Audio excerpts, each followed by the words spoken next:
Les amis, bienvenue, j'espère que vous allez tous très bien, très content de vous retrouver pour cette nouvelle vidéo, la première de ce dimanche, il se peut qu'il y en ait d'autres, pour parler de la défaite du Real Madrid contre Majorque, à Majorque, 1-0, on voit ici la réaction de Carlo Ancelotti qui dit beaucoup de choses, on n'est pas habitué à le voir aussi énervé, frustré, par donc un nouveau revers des hommes de Marco Asensio, des camarades, des partenaires de Marco Asensio, qui a raté un penalty. On voit ici Fede Valverde sur le banc, passablement énervé, comme donc Carleto, homme du match, Muriqi pour avoir provoqué le but de l'ouverture du score, un but contre son camp de Nacho. 1-0 donc pour Majorque. On va analyser la rencontre, je vais parler de 2-3 trucs autour de ce Real Madrid qui inquiète de plus en plus, dont l'effectif ne semble pas à la hauteur. Bon, voilà, on se réunit pour parler de ces choses-là tranquillement en ce dimanche. Majorque a fait un bon match avec ses armes, très replié devant son but en 5-1, mais après avoir pris l'avantage, c'est dur de leur en vouloir. Muriqi en pointe qui a fait beaucoup de dégâts devant, Kanginli aussi, et j'ai bien aimé Dani Rodriguez. Sur le côté, Maffeo pendant un moment a tenu tête à Vinicius, et aussi Rajkovic dans les buts qui a sauvé un penalty, mais avec voilà, tous les arts sombres du foot qui ont été employés également pour limiter l'ampleur de Vinicius. On va en reparler. Côté Real Madrid, c'était un effectif, un 11 nettement remanié. Lunin dans les buts parce que Courtois s'était blessé à l'échauffement quelques minutes avant. Camavinga à nouveau latéral gauche, pas d'Eder Militao, ça veut dire Nacho, Rudiger sur cette charnière, Carvajal à droite, un milieu de terrain Tchouaméni, Valverde, Ceballos qui m'a pas vraiment convaincu, on va y revenir très vite, et ensuite Rodrigo en pointe, ça c'était le gros truc, la VAR alignée Vinicius, Asensio, Rodrigo. Et Rodrigo en pointe, pour moi, c'était un vrai échec.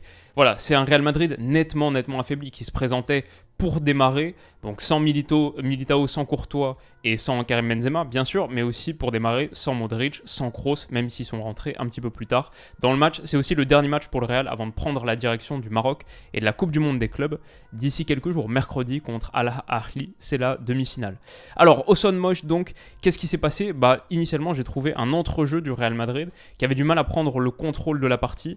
On voit ici Valverde, Tchouaméni et Ceballos là sur une toute petite parcelle de terrain, et Baba qui était dans l'entrejeu qui peut passer un sombrero et enchaîner derrière. Après avoir passé sombrero sur Ceballos, une passe entre les jambes de Fede Valverde. Bon, le Real Madrid, son entrejeu, on est habitué à le connaître beaucoup plus contrôleur, contrôlant, et prendre vraiment l'emprise du match. Là, j'ai trouvé déjà dès le début que c'était un petit peu limite. Et même si Camavinga sur son flanc gauche a été toujours aussi solide, j'ai trouvé là un tacle en pleine surface réussi. Bon, il montre de vraies promesses et de vraies prédispositions dans cette zone.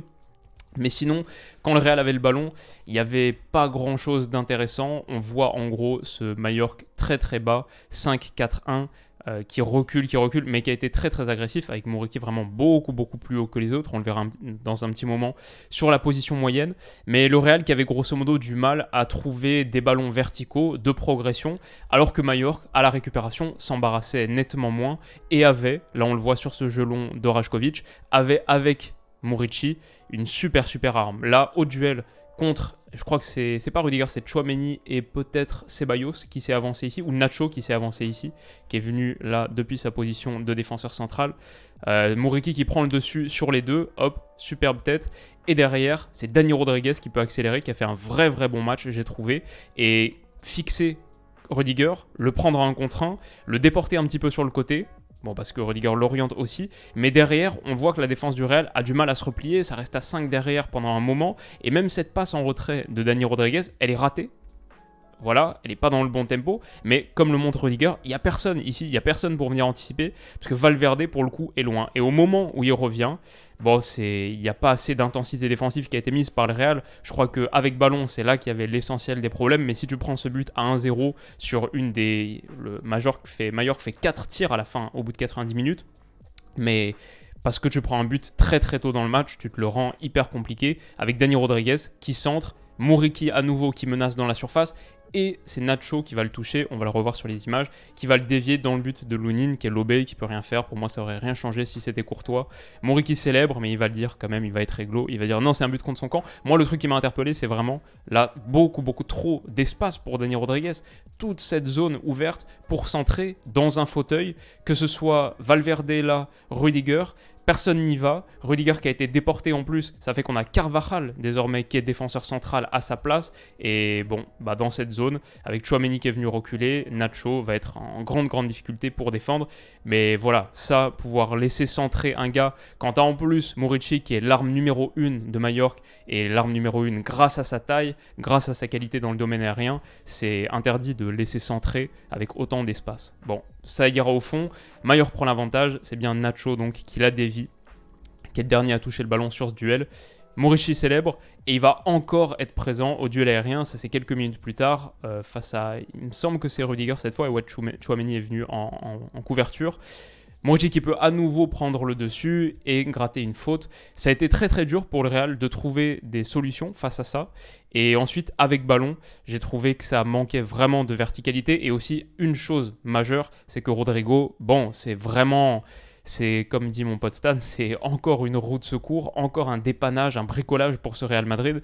Mais au bout d'un moment, Rodrigo, c'est pas du tout un avant-centre et ça se voyait dans les courses qu'il faisait. Typiquement là, il se marchait vraiment sur les pieds sur un ballon. Voilà, c'est Ceballos qui est face au jeu, qui a peut-être un ballon intérieur à mettre. Il se marchait vraiment sur les pieds avec Vinicius, était dans les mêmes zones, faisait souvent les mêmes courses. Bon, voilà, il se retrouve ici, là, ça c'est pas normal. Et il y a un gros trou dans cette zone entre les centraux où il y aurait pu avoir un appel intéressant. On le voit sur la position moyenne à la mi-temps. Le 20, c'est Vinicius. Le 21, c'est Rodrigo. Ils sont grosso modo exactement dans la même zone. Et c'est plutôt Asensio qui du coup essaye d'avoir cette position un petit peu buteur. Mais grosso modo, le Real Madrid utilise pas assez bien la profondeur, utilise pas assez bien la largeur. Et ça manque vraiment d'une pointe, d'un gars central pour équilibrer un petit peu ce 4-3-3. Parce que le Real aura beaucoup de difficultés à faire. Et derrière, bien sûr, Majorque défend bas, costaud, solide. Ils ont fait à peu près le match parfait pour leur qualité et leurs armes. Majorque, c'est une équipe qui défend très bien. Ils sont 10e de Liga, mais c'est la 6e défense du championnat espagnol et c'est la 2e défense de Liga à domicile. À domicile, ils sont impénétrables. Ils ont encaissé 6 buts. La meilleure défense de Liga, c'est le Barça. Un seul but encaissé au Camp Nou. Mais ouais, ils sont très durs à battre et à percer parce qu'ils sont bas en 5-4-1 et parce qu'ils sont extrêmement intenses et agressifs. Vraiment, c'est de la défense agressive, avec beaucoup d'énergie. Les sorties, elles sont faites avec vitesse et avec envie, intensité, effort. C'est une équipe qui se bat vraiment bien et face à un Real Madrid qui était si peu inspiré, par exemple, même sur coup de pied arrêté, j'ai trouvé qu'il n'y avait aucune idée. Asensio le tente de cette distance, boum, et ça va toucher le mur.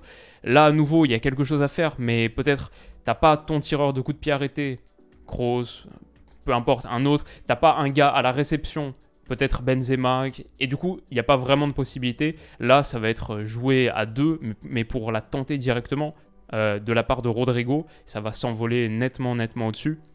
Même les coups de pied arrêtés ont été très faiblement exploités et le Real Madrid, si ça c'est pas une image parfaite pour illustrer l'état de désespoir du Real Madrid, c'est cette frappe hyper lointaine de Rudiger à la 38e minute parce qu'il n'y avait aucun espace entre les lignes qui était trouvé et c'était très difficile ce match face à un Majorque bien en place, intense, Real Madrid qui manquait de beaucoup de choses dans le jeu interligne. Donc ça finit à 1-0 à la mi-temps, on se demande comment est-ce que ça peut changer sur la suite, parce que par exemple à l'image de Maffeo contre Vinicius, c'était très costaud du côté de Majorque, et même un petit peu dans les limites. Aussi, on sait, avec tout ce qu'il y a autour de Vinicius en ce moment, sur les pelouses de Liga, à chaque fois qu'il y a un déplacement, bon, c'est un peu désolant, mais grosso modo, il y a beaucoup d'agressivité de la part des supporters, des joueurs. Là, typiquement, c'est Rayo qui lui met son emblème dans le visage et tout. C'est très limite aussi de la part dans l'attitude de Majorque, mais c'est typiquement le genre de match que tu fais face au Real Madrid pour les faire sortir de leur partie, et c'est au Real de répliquer mentalement et d'être à la hauteur. C'est allé un petit peu mieux, je trouvais, quand Ceballos a trouvé des passes verticales tranchante, comme ici masqué, il fait mine de se retourner vers l'axe du terrain et puis ensuite donne ce ballon petit glissé dans l'intervalle à Rodrigo, mais Rodrigo a fait un match très pauvre pour sa qualité. Là sa frappe est contrée, il s'est jamais vraiment mis dans de bonnes dispositions. Quand ça a été le cas, un petit peu le cas, il n'y a rien eu d'intéressant. Le Real termine avec 20 tirs, bien sûr, parce que voilà, c'est les moments que le Real a eu quand ils étaient menés à 0-1. Majorque était très bas, mais le Real finit avec 20 tirs, un seul cadré. c'est le penalty stoppé par Rajkovic, le penalty d'Asensio.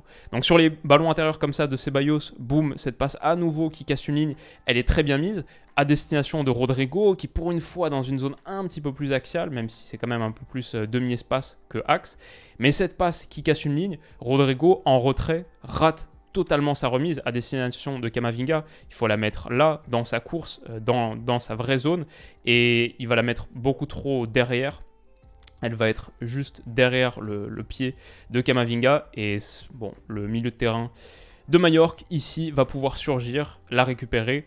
Ouais, c'était très très difficile pour le Real de faire quoi que ce soit. Ils vont pourtant obtenir un penalty. Grosse erreur de Rajkovic sur la sortie, Vinicius qui le provoque bien, c'était sur un long ballon de Rudiger par-dessus la défense, comme quoi il y avait des opportunités parfois pour du jeu un petit peu plus vertical, direct. Vinicius il part quand même de là et réussit à prendre le dessus sur la dernière ligne de Majorque.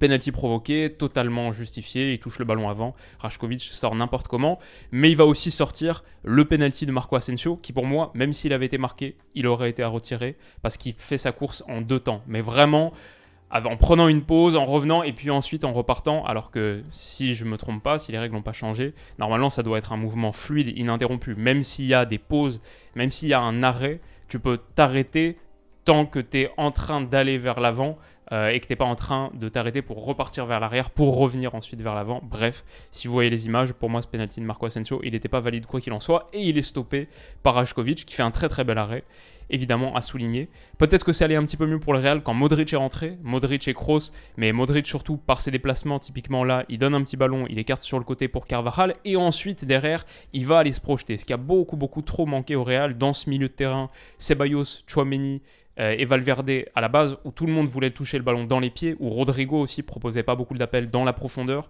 ou dans l'axe, tout le monde voulait avoir le ballon dans les pieds, pas dans l'espace. Ici typiquement je trouve que Modric, après avoir donné, hop, il fait sa course et il va aller se proposer dans l'espace interligne. Il n'y a pas beaucoup d'espace dans ce 5-4-1, mais un gars comme Modric, qui a l'intelligence de jeu, la clairvoyance et la qualité technique dans les petits périmètres, peut en profiter. Là, il est touché donc par ce ballon de Dani Carvajal.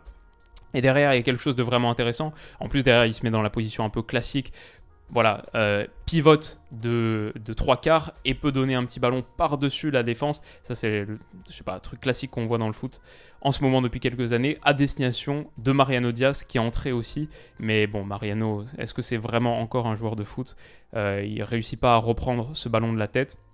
Et c'était très très difficile pour le Real, même si Vinicius, lui, a commencé en seconde période à faire de plus en plus de différences. Même là, face à Maffeo, il le mange totalement dans ce que Vinicius fait de mieux. Ses courses où il contourne le latéral avec sa conduite pied droit extérieur. Je suis toujours impressionné par sa capacité à garder de la vitesse dans ce genre de mouvement.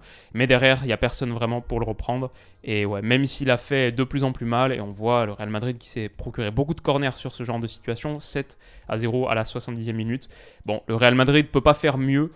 Et le Real Madrid s'incline finalement 1-0 contre Majorque aux grandes dames de Carlo Ancelotti. Comme je le disais tout à l'heure, 20 tirs pour le Real à 4, 73,7% de possession. Mais pourquoi ? Pour un seul petit tir cadré. C'est donc ce penalty de Marco Asensio stoppé par Predrag Rajkovic.